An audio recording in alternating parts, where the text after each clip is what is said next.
This is News Today with me, Daniel Daze. Coming up, Inusuf Husseini accuses President Akufo-Addo of subverting the will of the people following his decision to abort the December 17 referendum. He wants the EC to ignore the president's decision and proceed with the referendum. Police prosecutors handling the case involving a man alleged to have killed two policemen say they are seeking the Attorney General's advice. President Akufo-Addo begins three-day Greater Accra Region tour. We will bring you details of his agenda. And in business, economists charges business owners and CEOs to look beyond family ties when selecting board members.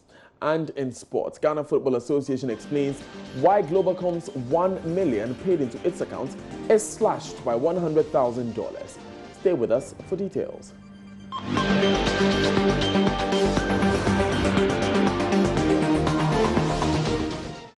Great to have you with us. Now, the minority in Parliament has described as uncalled for President Akufo-Addo's decision to abort the December 17 referendum and also withdraw the amendment to Article 243, Clause 1 from Parliament.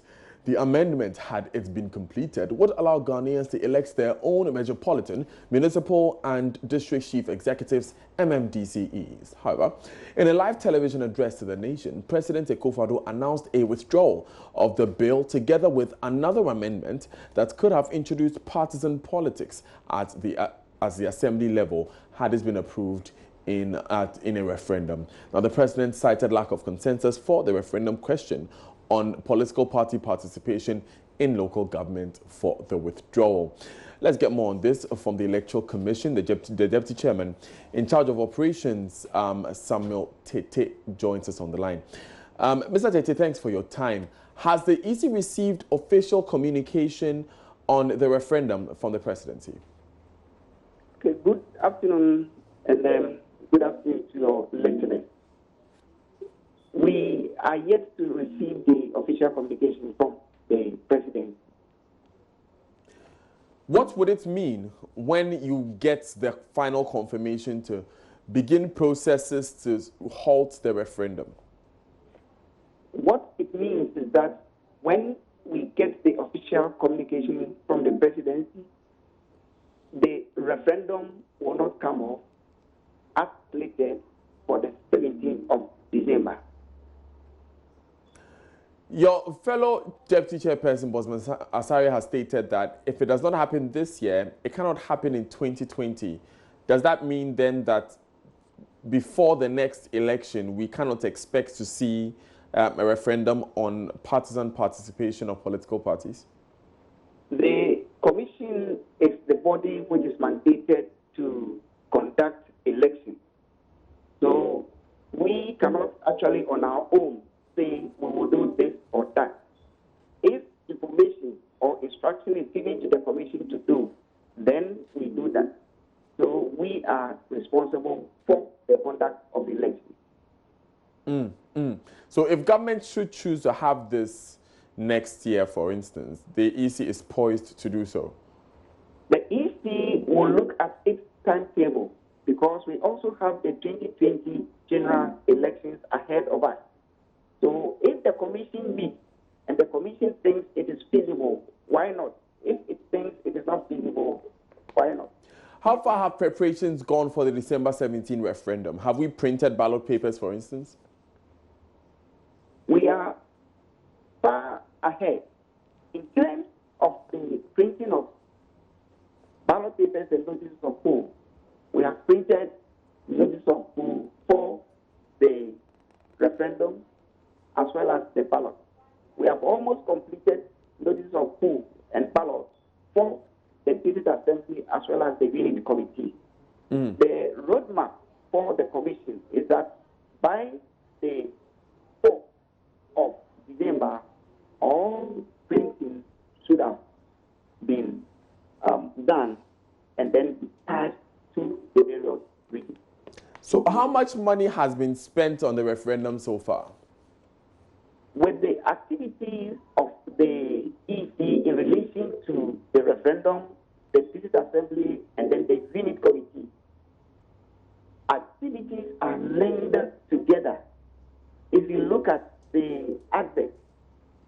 Adverts are not run only for the referendum. They are linked. If you look at the logistics that we are providing, they are also serving the same purpose. You know, the same register will be used for the referendum as well as the business and the unit committee election. So most of the activities actually go together. It is only the printing of the notice of poll and the ballot that you can actually place a finger on. All the activities are intertwined or linked together. So what is that added cost that the referendum has incurred so far?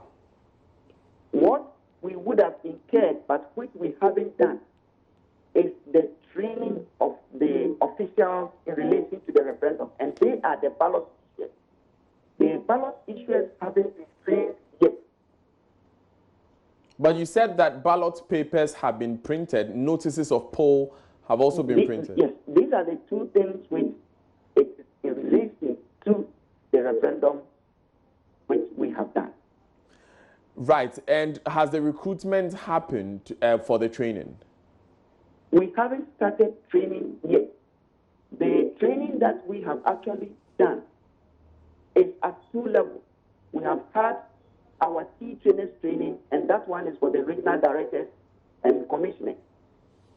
Then the second level is the TOT, which is for the district officers and returning officers and deputy returning officers. It is not related to the referendum in any way so far as cost is concerned. But surely you recruited extra staff for the referendum specific. Yes, if you look at every polling station, we are supposed to have, including, or let's say, if the referendum was to be part of it, we would have recruited officials. That is the presiding officer, the name reference list officer, the verification officer, the ballot issuer number 1 for the referendum, the ballot issuer number 2 for the assembly, and then the ballot issuer number 3 for the unit committee. So the only staff who is affected will be the ballot issuer number 1 for the referendum. And we haven't actually trained them. All trainings are expected to start from Wednesday. Yes, that is the grassroots training. So would you have to send these ballot issuers home then? Would you have to fire them? The ballot issuers is that, you know, we have actually earmarked, we have actually done the recruitment. We haven't trained them. So the ballot issuers will be asked not to attend the training. Okay. Yes. Okay. Okay. So just on a matter of for the matter of record, if you were to put a figure on the what has been spent in printing those notices of polls and the ballot papers, what would that be? I cannot actually for now tell the figure, but I don't think it is much. They are not much. Right. Now, a minority member of parliament for Tamale Central, Inusa Fuseni, has been speaking. So has Stephen Kweku, the professor. They are saying that there's no time for the Electoral Commission to go back to Parliament and reverse the CI, which you are implementing now. So this referendum cannot be called off. So you cannot say you won't have the referendum on December 17. What do you say to this? That is not a matter to be decided by the Commission. That's from my personal point of view.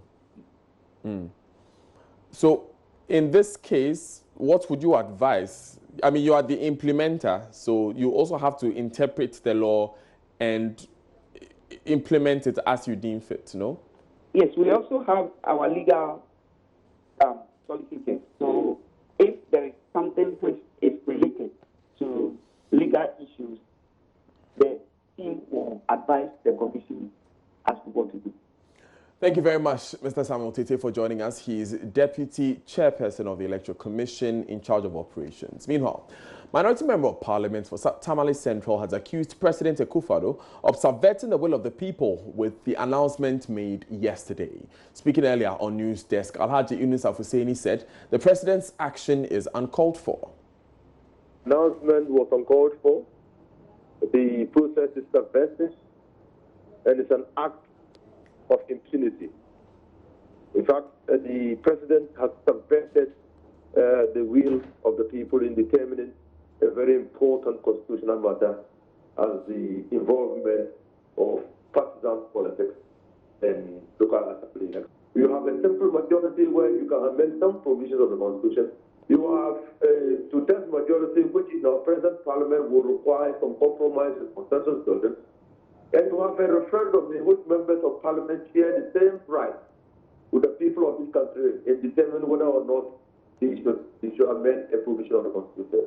In this particular case, the right of the president to amend a constitutional provision is the same as the right of the ordinary man at the nuclear station to vote to amend the Constitution. And so he cannot arrogate to himself the power to determine the supreme will of the people. What provision of the Constitution did the president refer to when he said he was directing the Minister for Local Government to take the withdrawal of the two provisions?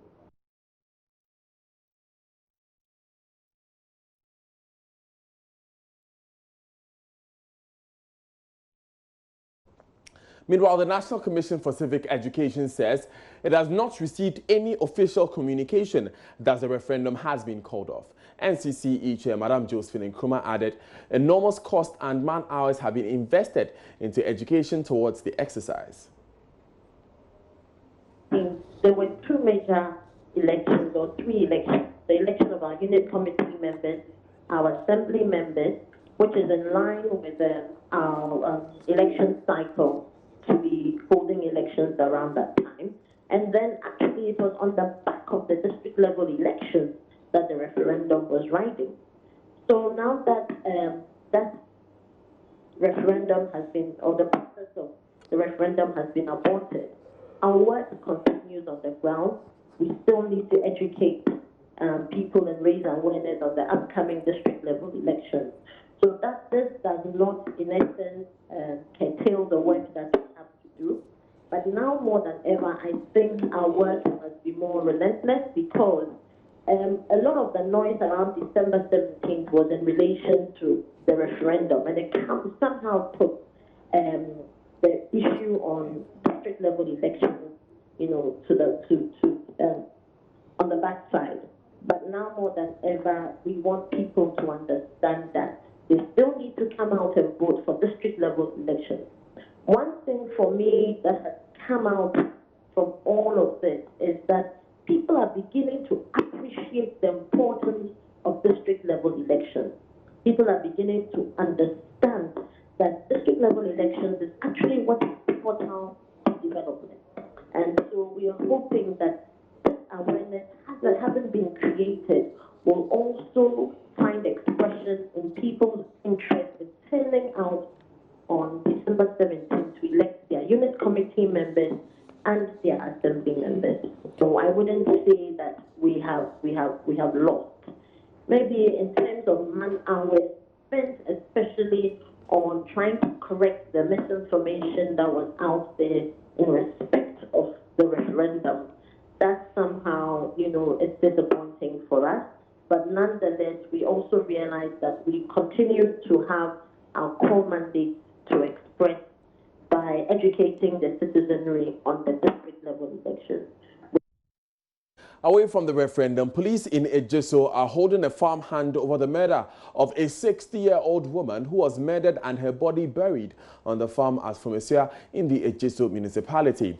The body of Ajwa Efriye with violent marks was found in an abandoned pit filled with water 2 days after she had been declared missing. The body was discovered by a search party on Sunday after the late Efriye failed to return home. My colleague Ohiming Teria has been following the story and has joined us on the line. Now, Ohiming, what more information have we gathered about this death? Yes, Daniel, police in Ejiso had a tip-off that this farmhand was behaving abnormally. So they sent officers to look for him, and they succeeded in apprehending him. As we speak, police say he's being held as a witness and to support police investigations in this order. ACP Tani Ingisa, the Ejiso Divisional Police Commander, who confirmed the story, says for now, they wouldn't want to disclose the identity of this man, but they believe that once they started with investigations, they will be able to get somewhere. He's calling on the public to support police by volunteering information on the third issue so that they will be able to dig deeper into the matter, Daniel. What more do we know about the victim? Does she have any family? Have any persons come forward? Yes, the victim, I'm told, left behind 9 children. Before he left to the farm, he actually, we are told, he got a call from this farm hand who also serves as caretaker of his farm in that particular farmland. So the suspect, we are told, was the last person to call the victim in that order. So the family at Fumesa, they have been, wailing over and also crying over the death of their beloved mother. Thank you very much, Ohiming Teria, for joining us. With that update, we stay with law enforcement because police prosecutors handling the case involving a man alleged to have killed 2 policemen say they are seeking the Attorney General's advice. Eric Kojodua is alleged to have shot and killed the policemen Mohammed Awal and Michael Jamesi when they accosted him for refusing to heed a signal to stop. The deceased policemen were personnel of the Motor Transport and Traffic Department MTTD detachment at Kaswa, and their deaths sparked public outrage. State prosecutors handling the case have on 3 occasions dropped the charges against persons said to have aided Mr. Dia to commit the crime. He's currently the only person standing trial. ASP Asari on Monday informed the court a request for advice had been formally sent to the Attorney General's office with a copy of the docket. He urged the court to extend the warrant granted the police to continue holding the accused person in their custody. This was not opposed by the defense lawyer Kwame Osu, who holds Augustine Obuo's brief. Hearing continues on December 16. Now, the Acting Director General of the Ghana AIDS Commission, Cheme Etiahene, has expressed uncertainty about Ghana missing out on the 1990 target to end the AIDS epidemic by 2020. By 2020, it's expected that 90% of all persons living with HIV should know their status, 90% diagnosed should receive antiretroviral therapy, and 90% receiving therapy should have had their viral load suppressed. However, records show that 170,000 adults living with HIV in Ghana are not on treatment. The Acting Director General of the Ghana AIDS Commission, Cheme Etiahene, made this known when Ghana joined the rest of the world to mark World AIDS Day. Despite the progress we have made, the decline in new infections is not significant enough to bend the epidemic curve, especially as annual AIDS deaths remain too high. By such significant proportion of the HIV population in Ghana is hugely impacting our efforts at achieving the 1990 targets negatively.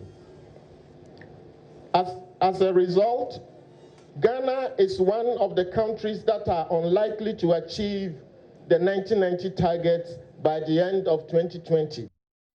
In a related story, a 20-year-old contracts HIV/AIDS from a man who promised to fund her education after she failed her WASSCE.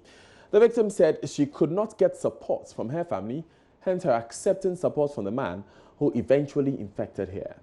Here's the story of Akosia, not her real name, as she speaks in the documentary. 20-year-old Akosia, as I choose to call her, is one of the over 316,000 students who sat for the 2018 West African Senior School Certificate Examination. WASSCE results were finally out, but contrary to expectations, Akosia failed in 2 core subjects and had to resit the exams. Her parents could barely afford her fees the first time. Paying for another was beyond their means. Akosia started her own business selling noodles at night with the hope that she would be able to gather enough money to resit the exams. It was on one of those fateful nights that she met Kofi, a man in his 40s, who offered to help, but at a price.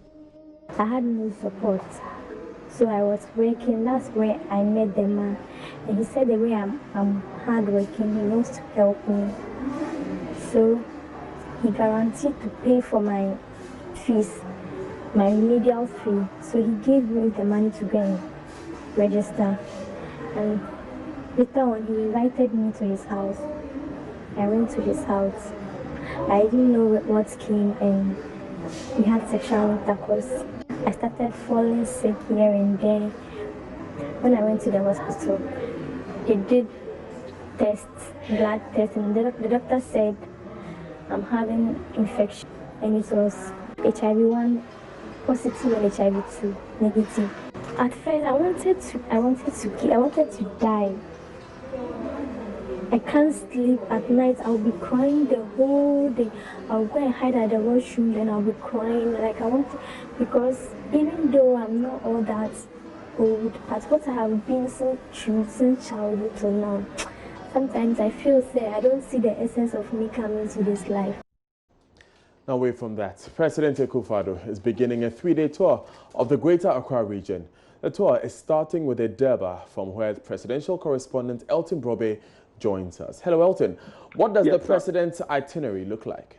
Right. So, as I speak to you right now, the president is engaged in a meeting with the Greater Accra Regional Security Council, where the information respect is he's been briefed on the security within the Greater Accra region.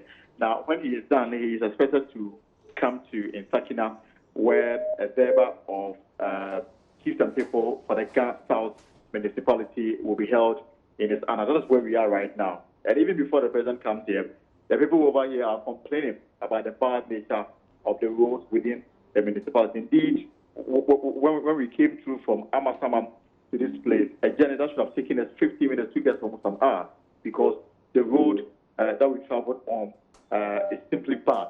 And that is the major issue for the people over here. And I'm told that it will make that particular concern very much known to the president. As I speak, the place is being shaped up ahead of the president's arrival. And then after that, he will make about 10 stops before the final one at Medina, where the first an astroturf that's been built in the Zongo community. Daniel. What are some of the 10 stops that he'll be making? So, for example, it is due to inspect the ongoing interchange at Puku Asset, some clinics that have also been constructed at Domen and a few other places. So right. It has more to do with construction of roads, which is apparently the major concern for most of the inhabitants within the Greater Accra municipality. Right. Thank you very much, Elton John Brobe, for joining us with that update. You're still live on Joy News today with me, Daniel Tazin. The Ghana National Fire Service has begun investigations into the Sunday morning fire that ravaged its Ring Road office. Komla Adom visited the scene today, and here's his report. The ruins are very obvious. You can see the destruction to the property that has been occasioned as a result of yesterday's fire. So when we came here a short time ago, we could see some smoke still billowing from the final floor, which is the last floor of a building. And I could see some fire officials inside the building still trying their best to sort of douse any latent fires that still may exist in that particular building as a result of the smoke that we saw coming off from the final floor of the building. And I can report, Roland and Mama V, that the fire service officials are still stationed here. A short time ago, we saw that they had taken some buckets of water right to the last floor of a building from where the smoke was coming from a short time ago. And yesterday, we knew that the traffic flow on the stretch was affected because of the incident, and so the police had to block a section of a road in front of the Revenue Authority building. But that has changed today because the police MTTD officials are here in their numbers. They are controlling the traffic and allowing vehicles to move, and also allowing motorists to use that particular stretch without causing any gridlock on the stretch. Now, Roland, I tell you what, when we got here, we saw some of the workers of the Ghana Revenue Authority who had showed up to work this morning and had been told that they do not have access to the facility because of the fire that destroyed the property. So you could see them standing in faiths, having little conversations, and they are all speaking about what has happened to their offices. Some of them I spoke to a short time ago told me they did not have a clue about what had happened here And so they just showed up at work this morning, only to be told by the fire officials and the police officials that are here that they do not have access to their building. Now, away from the fire, the Sisala Youth Forum, SYF, is fuming with rage over the erratic electricity supply in the Sisala East municipality of the Upper West region. President of the Sisala Youth Forum, Yaya Mumuni, stated that for some time now, they have been experiencing power fluctuations as the power can go off at least 12 times in a day. They are calling on the president to intervene on the issue. JoyNews' Upper West regional correspondent Rafiq Salam reports that they also want the government to fix major roads in the Sisala area. The demonstration held by members of the Sisala Youth Forum is to register their displeasure on the poor state of roads and erratic power supply in the two Sisala municipality and district. President of the Sisala Youth Forum, Yahya Mumuni, reading a petition on behalf of his colleagues, expressed worry over unplanned and forced power outages from the Volta River Authority and Northern Electricity Distribution Company. Within a day, power can go off for more than 12 times, whether rain or shine. And when it is returning, it comes either with very low or very high voltage. It's true. The situation has caused significant destruction and irreparable damage to people's refrigerators, television sets, and other electronic gadgets in the area. The frequent fluctuation in power, no doubt, has slowed down productivity in both public and private businesses. We want an immediate stop to this absolute mess. Being slapped on people in the area be stopped with immediate effect from today, else do not blame us for anything untoward. Turning to the issue of roads in the area, the youth group opined that the Sisala East municipality is the only municipality that is not connected to the Upper West regional capital by third road. It is also refreshing to remind you that 3 out of the 5 new Patriotic Party members of Parliament in the Upper West region are from the Sisala areas. Yes. How fair are you to ask if you cannot fix our roads, considering the fact that we are predominantly farmers? They wish that the government should work to fix the following. All contractors on the Sisala roads be paid to return to site to work on the roads. Two, the Wa to Mubolga road be tarred by May 2020.